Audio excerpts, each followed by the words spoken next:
just laying on the stage. Y'all right? All right, y'all know how to treat the dog. Okay, how y'all feeling? Oh, it seems like y'all are still feeling good. Okay, you know what we should have did? We should have got them to bring us 2 chairs, because I saw some very beautiful chairs. Do you think we could get 2 of those chairs that's in the hallway over here to the stage? Thank you so much. All right, and a little light on the room, because you know what? Right now, we're going to have a good old Q&A with y'all. Me and the one and only Jade, DeVere. Somebody dropped their salad on the stage. Oh. Who says, oh, that's a 20. That's a 20 now. Full like, I'm in a corset, I can't reach anything down there. Woo. All right, ooh, I like this. Mm-hmm. Yep. Oh, God. I know. Ooh. We're gonna have to stand up from these seats too, girl. Okay, all right, so you know how I like to start off a Q&A, backing up from the microphone, is maybe introducing myself a little bit and telling y'all a little bit about myself, and then giving y'all the space to open up and ask anything you guys would like to know more. My name is Davenport. I was originally raised in Pennsylvania. I'm from Philadelphia originally. Now I'm bi-coastal. I have a place in New York City and in Los Angeles. Because I'm a boss. And if they say that you can't make it out of the projects and you can't become whatever you want to become, that's absolutely not true, and I'm living here.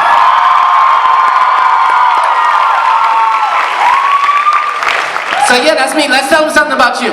I'm Jade DeVere. I'm an Aquarius that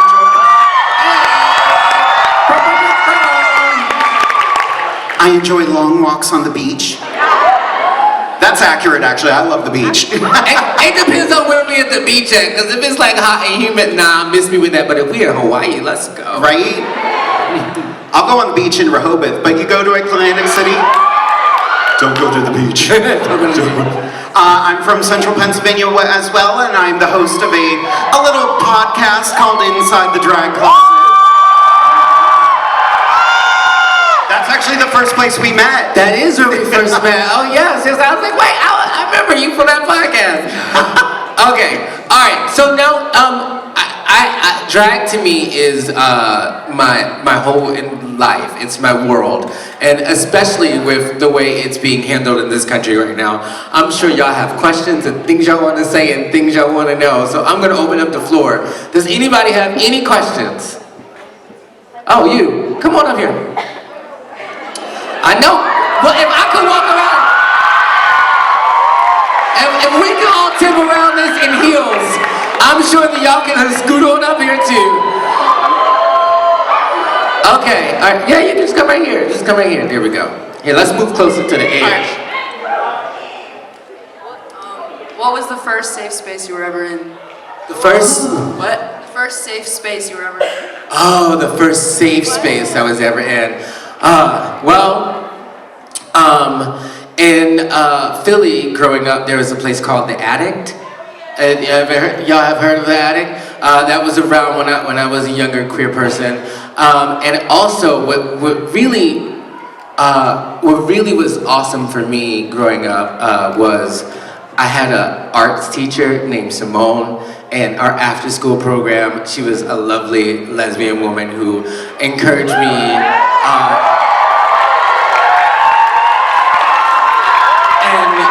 and really showed me that it was okay to really authentically be who I am. So I'd say the first queer space I was in was whenever she was in the room, because you know, well, the only thing that queer youth need is one person to say it's okay. Oh my God, thank you. What about you, Jay? What's the first queer space that you were ever in? I've never been to or one. Safe space, sorry. I think the first safe space for me was my own home, which is fun. Like, my grandparents, I was raised by my grandparents because my mom had me young and she was living her life a lot. And she was friendly. But my grandparents always loved who I was. Like, they knew this was gonna be a little queer kid in a dress. Like, let's not get crazy. But my grandparents, like, they were amazing. My grandfather, he was the first person I came out to.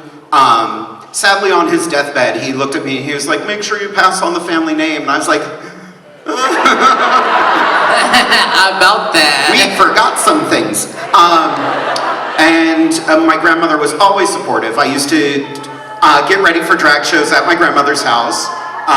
My little sister, who just turned 23, would be sitting on the toilet at like 6 years old, watching me put my war paint on, as my grandmother called it. But yeah, I lost her this October, but it's kind of it's a beautiful story. Like, her quality of life was gone, and she is helping me do this full time now, because I quit my day job and I'm a full-time drag queen.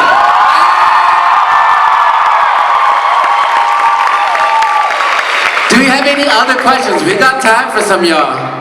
Here, line up right here if you have questions. If you got some questions, yeah, just line up right over here on the side. Come on, let's make a little questions line. I know y'all got some. Is there a song that you think describes you, and you can give a joke answer if you can't think of one? Both of you. You know, it's really funny because it happened around my birthday this year that it came out, and I'm so thankful that Beyonce wrote a song for me called Pure Honey. I don't know how that happened. Like, I woke up and I heard that song and I was like literally in tears. I was like, this song describes who I am. Yeah. Well, how about you, Jade? My humps. But performed by Alanis Morissette. Okay. By the way, that's on YouTube. Look it up. Right? I will. It will. Thank you so much. What's your question? What advice would you have to people who want to become drag performers? Don't. You know, I have a very famous mother. Her name's RuPaul. Maybe you heard of her.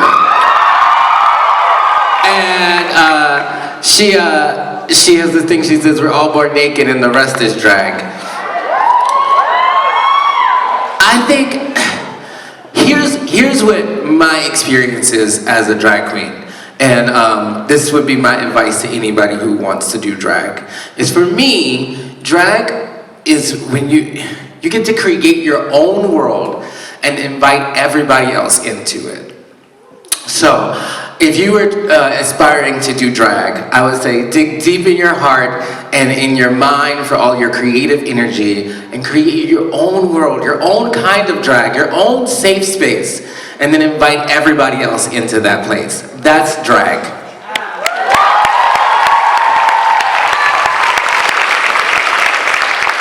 Hi, what's your name? My name's Molly. I was just wondering, on average, how long does it take you guys to get ready? 15 minutes. Right? You know, I mean, this is actually not makeup, it's a mild skin condition. No. That's accurate. How long do I have? I can get in drag in 15 minutes. That is the thing we can do, but you know, it ain't the prettiest. I would prefer 2 hours, right? I think that any person who wants to feel glamorous deserves 2 hours. Thank you.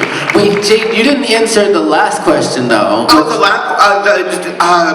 what to say to someone who wants to do drag? Yeah. Do the drag you want to do. Don't do the drag that you think is going to make you money. Do what's in your soul, because that will make the money. Mm-hmm. Hey, boo! How you doing? I'm good. What's your question? Well, first I want to say my name. My name is Indigo, if any of you guys know me. I just wanted to ask, how did you feel when you first put on the makeup? Like the first time, if you remember. The first time I got into drag, y'all ever watch Lord of the Rings? Okay, so I had this really wild idea. I wanted to be the beautiful version of an orc. That's not a thing. If y'all ever see the very first picture of Honey Davenport, which was Sir Honey Davenport at the time, because my drag was very genderqueer, and occasionally still is, I was a beautiful orc. I still don't know how I felt about that just yet, but I figured it out along the way. And it was originally my idea, my creation, the feeling that I wanted that day. So I felt fierce, and I felt powerful, and every time that I get to do this, and it really is a privilege, I still feel that same power and that same fierceness. How about you? Well, TV was in black and white back then. I'm not that old. I'm 44, thank you.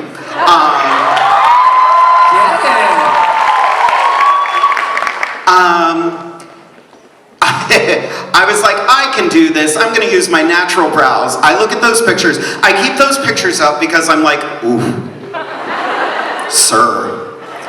But looking back, I like to see the progression and I like to see the journey. And I always tell new drag performers, don't get rid of the old pictures. Remind yourself of where you came from. Keep yourself humble. Because it keeps me humble. That's true. Thank you so much for that question. Okay, hi babe, how's it going? Good, what's your name? Taylor, Hi Taylor, what's your question? what lessons did you learn from being on RuPaul's? Oh, okay. So much. Not just in filming it, but in watching it back especially. And I think the biggest takeaway from it, we can always be our own inner saboteur. And it's really easy to let your fears and your insecurities come in between you and your dreams. And I learned to never do that to myself again. And that was the most powerful thing I took away from that experience. And the other really, really important thing that I take away from that I carry into each and every single time I'm in drag, is that drag is fun, and to have fun with it. So yeah, that's what Drag Race gave me, and a higher booking. Milo, nice to meet you, Milo. What's your question? My question's about your outfits. Do you see a piece and put together a look from that, or do you have something in your head and then try to create it? So it goes both ways. Sometimes I see something that I really want either to buy or recreate. And a lot of times I have an idea or a feeling or a number in mind or a space in mind, or I don't know, I ate the wrong thing and had a bad dream and it turned out to be a sickening garment. That happens. One day I was, this is before Drag Race, I was on a city bus through London, and I passed this store, and it had this costume, it had this person painted on the side of the wall, and I was like, I can take inspiration from that building. I pull from everything to create my drag. How about you? Same thing, inspiration comes from everywhere. The number I did first, I was like, ooh, I found the song, and I was like, I need to do something beachy, but a woman at a funeral and she's spending his money.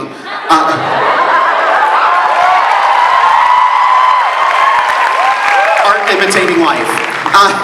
But yeah, it all depends on the number, it all depends on what you see first. Mm-hmm. And usually drag artists will have those few outfits that you're like, this will work for a lot of stuff, that's convenient. Mm-hmm, that too, right?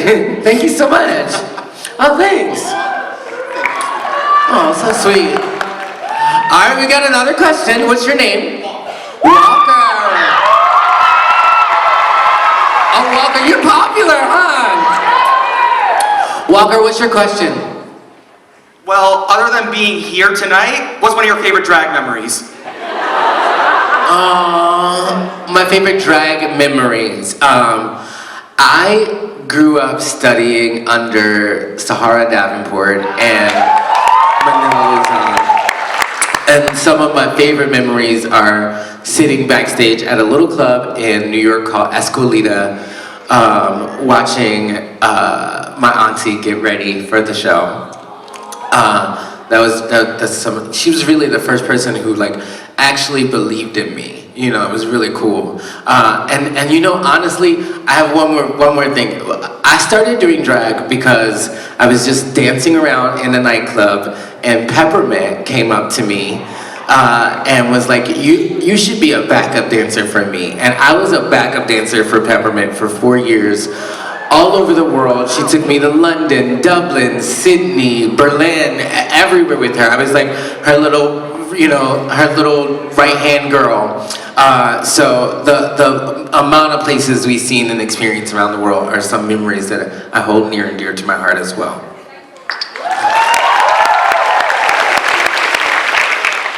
Mine would probably be being completely bamboozled into doing a show. The show was called The Bucket List Show, where we were allowed to perform what everyone told us we're not allowed to do in drag. Ooh. It was a very cute premise for a show.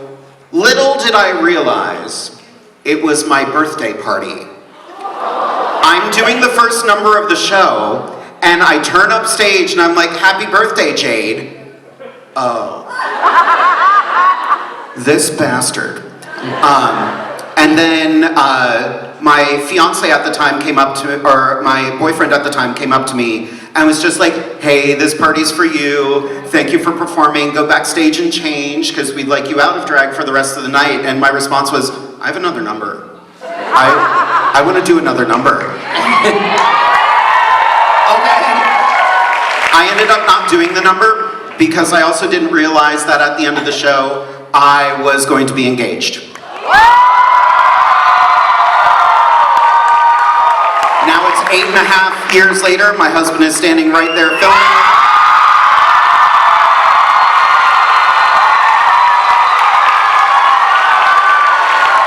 And we have not killed each other yet. And speaking of filming, I don't know who decided to send over a memo saying that y'all couldn't film me. Y'all can absolutely film me, just put a filter on it. Like the Paris one, just swipe one time to the right, like, just a good filter, that's all good, that's all I ask. Don't film me without a filter though. Right. Young man back there, do you have a question? Good evening, distinguished panel of judges. Oh, I can't, I gotta go. My question is for Honey. Honey, as the husband of a local level drag performer, how do you feel about venues and audiences that undervalue non-RuPaul's Drag Race performers? Of course he's gonna Of course. Of course. You see, rude.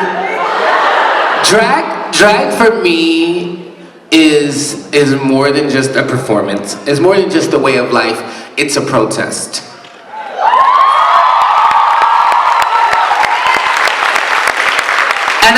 And while I truly believe in following all of the rules, I think if the rules don't make sense, you question them. And if you are being undervalued by your community or your local drag bars, then you question that, and if they don't have the right answers, you go elsewhere.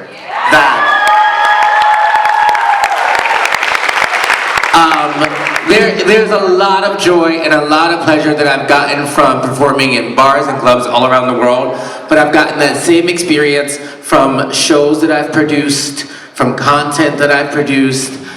When it comes to drag, you really are your own boss. You know, this is your creation. This is what you decided. Nobody else can tell you how this is run. And it is not anybody else's job to value you. That's your job. You put the price tag on yourself. And if they can't match it, then they can't afford it. Exactly.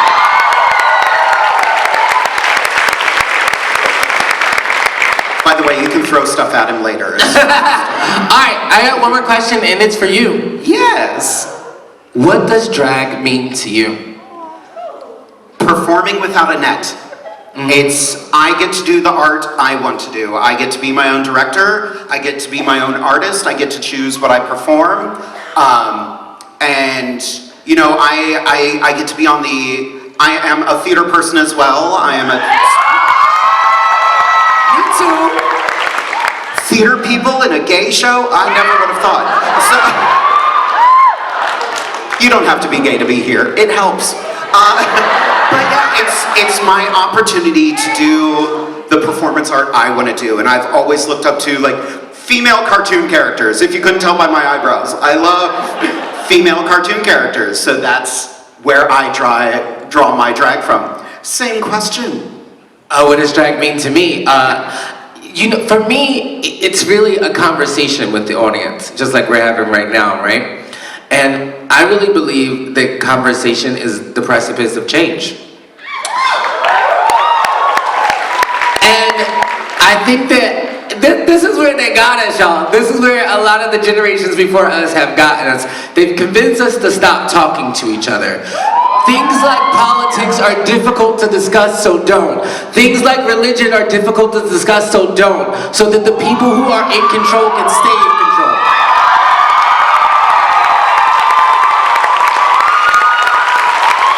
Instead, it's up to us to learn how to have those difficult conversations without animosity, so that we can learn and better understand each other and create a better future for every single one of us, with every single one of us in mind.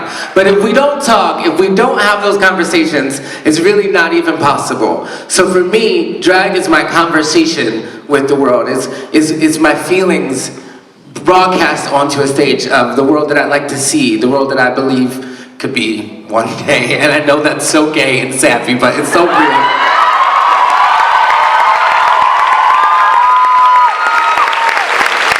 Beautiful, I love that. It is, if we don't talk to each other, we can't learn from each other. No. And we've got too many politicians who are just not listening. They just know what they want. And so we gotta fight against that. And they've convinced us that it's too difficult to discuss what they're doing with our friends and with our family and with people who have differences in opinion. That's okay. Let's just talk about it. If we start there, we can create change.